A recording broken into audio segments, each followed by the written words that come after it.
Hey everyone, your pal Sterling the Elf here. In this video, I want to talk a little bit about the arts and humanities in general, because I'm realizing that a lot of people seem to misunderstand what the arts and humanities fields and disciplines do for both the students and society at large. The great thing about studying one of those fields is that you end up studying all of them in some capacity. Learn about literature, for example, right?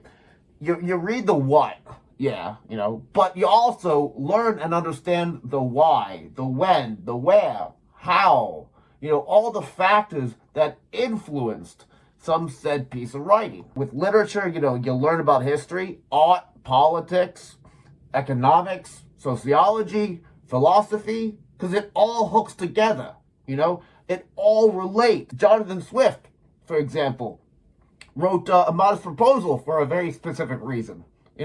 Modest Proposal, for those unaware, it's considered to be, by many, to be one of the definitive works of satire in the English language. Published in about, 1729, it's a dark, cynical condemnation of, and the response to, deplorable socio-political conditions that left the poor hungry and suffering, while the wealthy elite partied to excess.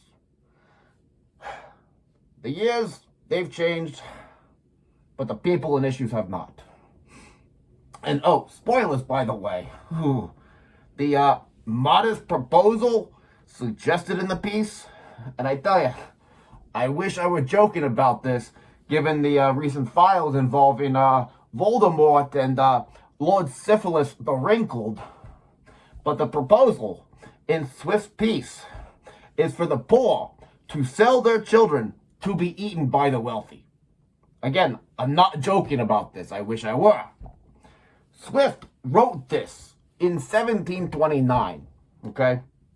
Almost 300 years ago. Did he predict the future? Or did he simply take what he saw happening among his contemporaries and extrapolate it from there? That this piece of writing is so brutally prescient should profoundly unsettle you. It means that our civilization, instead of rising to loftier pursuits that elevate humanity, has instead fallen lower than any jokes or commentary offered in one of the most iconic pieces of social satire ever written, hundreds of years ago. See, this is why the arts and humanities are so important.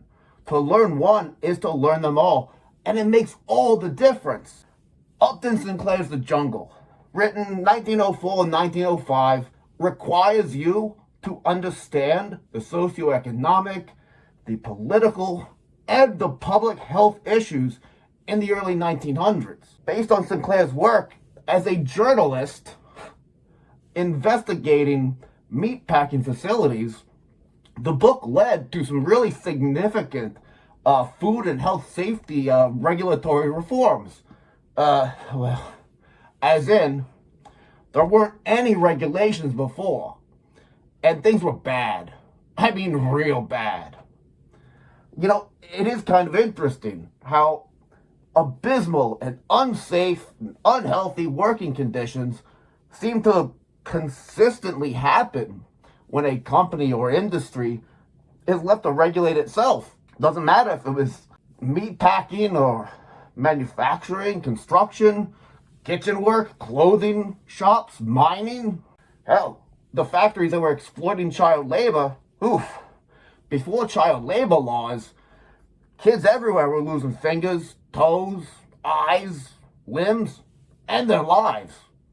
It was wrong, horrific, and a social issue that you came to understand when reading stuff like The Jungle. I tell you, that political leaders have been trying to roll back child labor regulations should terrify you, because it shows that they either, one, never paid attention in English or history class, or two, did pay attention, but just never cared.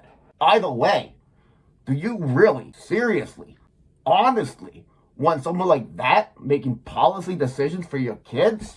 If they don't seem to care about children's safety, why would you trust them with yours? See, Without the arts and humanities pushing the issue, those topics and questions will never be discussed. Certainly not by those in power, because topics like workers' rights, workplace safety, equal pay for equal work, all that all challenges the status quo that the wealthy elite have always used to exploit employees. This is why fascists always go after the arts, because artists are the ones who have historically always held those in power accountable. Artists are the ones who understand how to write and write well, how to paint, how to draw, how to tell a story that reveals the truth about the human condition. You get all of that through the arts and humanities. You don't, however, and will never, find that truth in business leaders or politicians generally. You're never gonna get to that level of character honesty if you insist on worshiping a-holes shitposting from golden toilets, okay? Look to the artists, the comedians, the misanthropic outcast performers, the journalists, the satirists, the writers. History is written by them, not politicians. Remember that. In this video, we talked about the importance of the arts and humanities within the scope of social awareness, progress, and reform.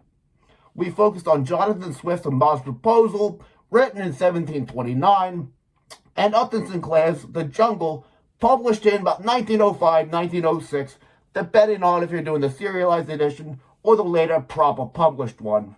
If you're enjoying or appreciating the content here on this channel, please hit like, subscribe, follow, share, etc. It'll go a long way to show the channel owners that they're heading in the right direction.